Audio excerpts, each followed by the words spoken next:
warahmatullahi wabarakatuh. Kami dari kelompok 2 akan membahas tentang farmakokinetika.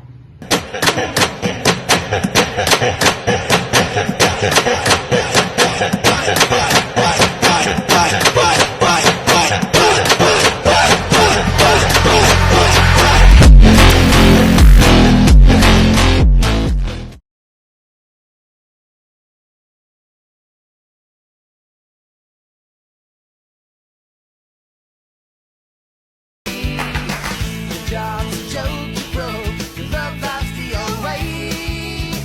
It's like you're always stuck in second gear. When it hasn't been your day, a week, a month, even your year. But I'll be there for you when the rain starts to pour. I'll be there for you, so there for me too.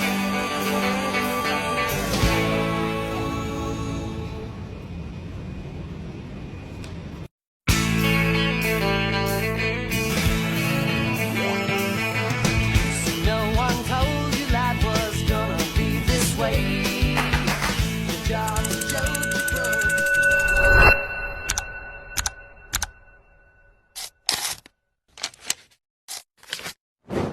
Jadi, farmakokinetika itu sangat penting dalam bidang farmasi karena berkaitan langsung dengan bagaimana obat bekerja dan berperilaku di dalam tubuh. Nah, farmakokinetika merupakan salah satu cabang dari ilmu farmakologi yang mempelajari nasib obat di dalam tubuh. Mulai dari obat pertama kali diberikan sampai akhirnya dieliminasi dari tubuh. Dan ada juga istilah dari farmakokinetika yang berasal dari farmakon yang berarti obat dan kinetikos yang berarti gerakan. Nah, artinya farmakokinetika membahas pergerakan obat di dalam tubuh. Secara umum, farmakokinetika mencakup 4 proses utama yang dikenal dengan singkatan ADME, yaitu absorpsi, distribusi, metabolisme, dan ekresi. Keempat proses ini saling berkaitan dan menentukan konsentrasi obat dalam darah serta jaringan target, sehingga berpengaruh langsung terhadap efek terapi dan resiko toksisitas. Selanjutnya ada fase aktivitas obat. Nah, perjalanan obat di dalam tubuh juga dapat dijelaskan melalui beberapa fase aktivitas obat. Nah, fase tersebut meliputi fase farmaseutika, fase farmakokinetika, fase farmakodinamika, dan fase farmakoterapi. Jadi, farmakokinetika berada di tengah proses tersebut dan berperan sebagai penghubung antara obat yang diberikan dengan efek farmakologis yang muncul, baik itu efek terapi, efek samping, maupun efek toksik. Selanjutnya, ada tujuan dan manfaat farmakokinetika. Nah, pemahaman farmakokinetika sangat penting di dalam praktik kefarmasian dan pelayanan kesehatan. Jadi, farmakokinetika juga digunakan untuk menentukan dosis obat, interval pemberian, serta pemberian rute yang tepat.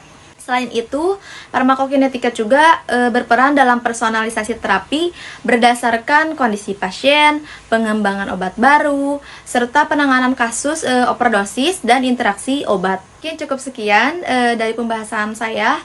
Selanjutnya ada pemateri yang kedua yang akan menjelaskan proses absorpsi obat. Kalian pernah gak sih kepikiran habis minum obat kok bisa langsung kerasa efeknya? Nah, itu semua dimulai dari proses yang namanya absorpsi.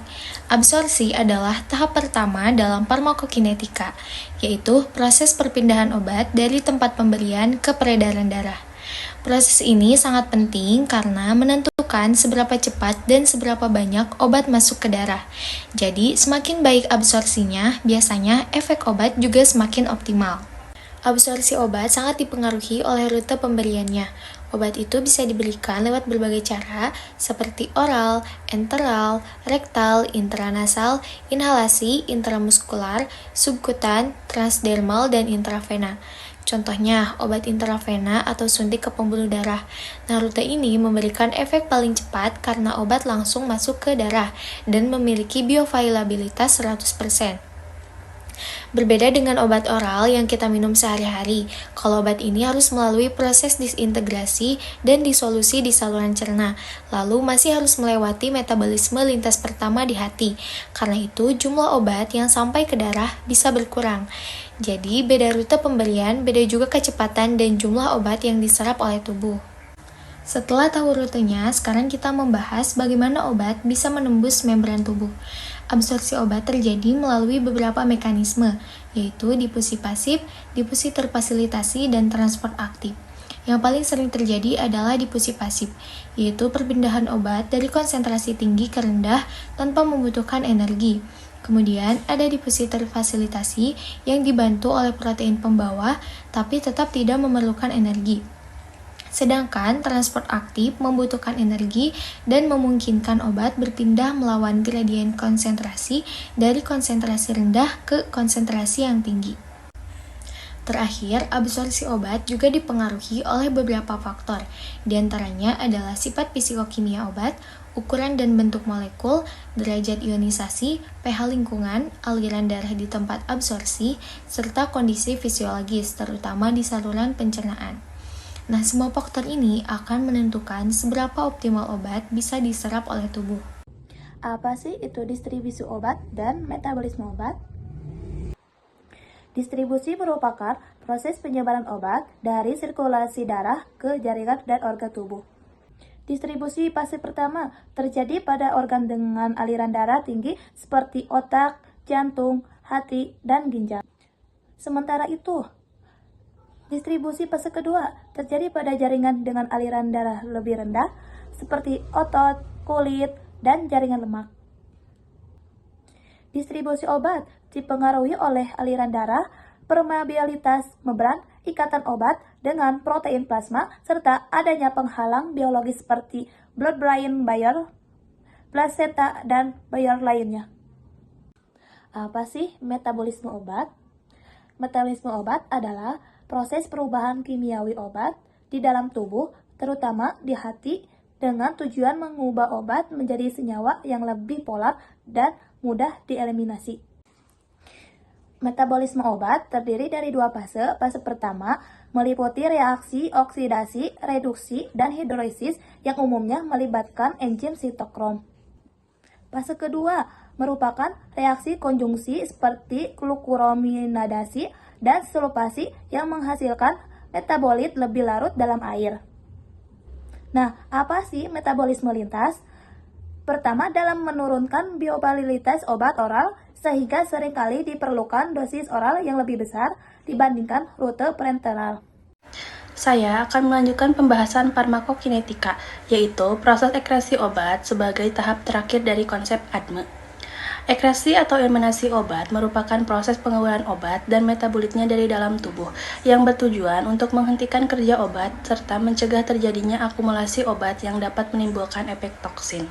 Organ utama yang berperan dalam proses ekskresi obat adalah ginjal. Namun, selain itu juga dapat dieliminasi melalui empedu, feses, paru-paru, keringat, saliva, serta air susu ibu. Ekskresi melalui ginjal terjadi melalui 3 mekanisme utama, yaitu filtrasi glomerulus, sekresi tubular aktif, dan reabsorpsi tubular. Filtrasi glomerulus memungkinkan obat yang tidak terikat protein plasma tersaring ke dalam urin, sedangkan sekresi tubular aktif membantu mengeluarkan obat secara aktif. Sementara itu, reabsorpsi tubular memungkinkan obat kembali ke sirkulasi darah, tergantung pada sifat obat dan pH urin. Dalam proses eliminasi obat, terdapat 2 parameter penting yang perlu diperhatikan, yaitu clearance dan waktu paruh. Waktu paruh adalah waktu yang dibutuhkan untuk menurunkan konsentrasi obat dalam plasma sebesar 50% dan digunakan sebagai dasar dalam menentukan interval pemberian obat. Sementara itu, clearance menunjukkan kemampuan tubuh dalam membersihkan obat dari plasma per satuan waktu. Sebagian besar obat mengikuti kinetika orde pertama di mana laju eliminasi sebanding dengan konsentrasi obat.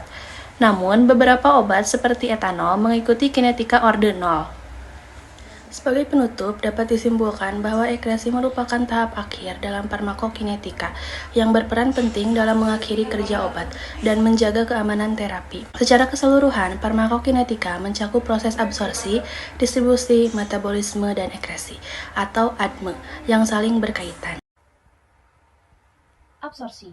Obat yang diberikan secara oral nanti akan mengalami perlakuan yang sama seperti layaknya makanan yang kita makan, yaitu ia akan melalui saluran pencernaan. Obat melewati beberapa saluran pencernaan, yaitu mulut, kerongkongan, lambung, usus halus, usus besar, rektum, dan berakhir di anus untuk dibuang. Obat-obat harus mengalami proses absorpsi. Penyerapan yang terjadi di usus halus. Setelah di usus halus, obat akan masuk ke dalam darah mengikuti aliran darah ke seluruh tubuh. Agar proses distribusi obat ini berjalan dengan sempurna, maka kualitas keadaan dari darah harus baik, juga didukung oleh pembuluh darah yang prima, sehingga partikel-partikel obat dengan cepat mencapai target site-nya. Ketika obat mencapai target site-nya, maka partikel-partikel obat akan berikatan dengan reseptor-reseptor obat yang akan menimbulkan reaksi pada tempat kerja obat tersebut. Setelah obat bekerja pada target site-nya, selanjutnya tubuh kita akan berusaha untuk mengeliminasi partikel-partikel obat tersebut. Pada proses ini, obat mendapat tantangan baru. Di sini, partikel-partikel obat akan berjumpa dengan enzim-enzim yang diproduksi oleh hati. Enzim-enzim inilah yang nantinya akan melakukan proses metabolisme terhadap obat. Partikel-partikel obat yang melalui proses metabolisme di hati ini akan mengalami pengurangan potensi. Sesungguhnya, proses metabolisme yang terjadi terhadap obat ini merupakan usaha tubuh kita untuk mengurangi efek racun yang mungkin timbul di efek obat-obat tersebut.